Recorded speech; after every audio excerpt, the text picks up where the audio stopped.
आज हम पढ़ने वाले हैं इंडिया की new free trade agreement strategy. चलिए पॉइंट वाइज समझते हैं।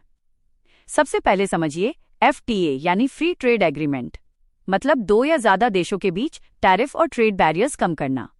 अब इंडिया FTA को सिर्फ ट्रेड के लिए नहीं बल्कि स्ट्रैटेजिक टूल की तरह यूज कर रहा है, यानी इकोनॉमी के साथ साथ जियोपॉलिटिक्स भी। Focus area Indo Pacific, West Asia Africa partnership. Example India UAE CEPA, India Australia ECTA, New Zealand Oman European Union से बातचीत। इंडिया ने नई FTA स्ट्रैटेजी क्यों बनाई?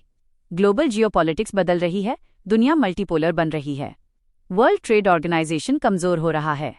इंडिया को ट्रेड पार्टनर्स डाइवर्सिफाई करने हैं, US, यूरोपियन यूनियन और चाइना पर डिपेंडेंस कम करनी है। सर्विस एक्सपोर्ट बढ़ाने हैं -IT, education, health care.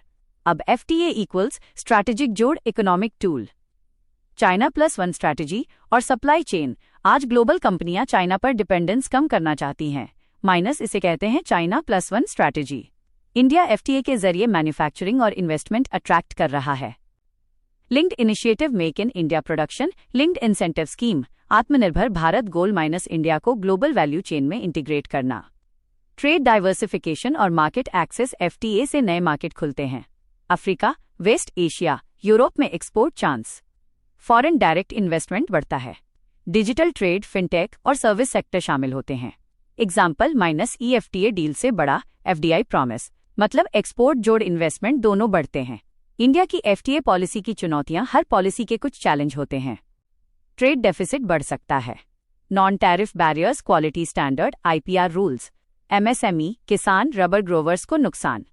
FTA use rate कम, इन्वर्टेड ड्यूटी स्ट्रक्चर, सस्ते इंपोर्ट का रिस्क भी रहता है। गवर्नमेंट पॉलिसी और इनिशिएटिव FTA नेगोशिएशन को लीड करता है।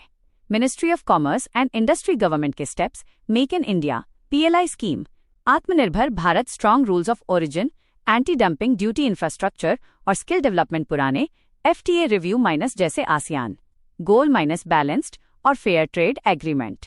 FTA इंडिया के लिए बहुत इंपॉर्टेंट है। Export growth, job creation, global supply chain participation, strategic partnership, strong India की ग्लोबल रोल बढ़ती है। FTA से इकोनॉमी जोड़, डिप्लोमेसी दोनों मजबूत। कंक्लूजन, इंडिया की न्यू FTA स्ट्रैटेजी एक स्ट्रैटेजिक शिफ्ट है मार्केट एक्सेस से जियोपॉलिटिक्स तक। अगर डोमेस्टिक इंडस्ट्री मजबूत बनी, इंडिया ग्लोबल ट्रेड लीडर बन सकता है।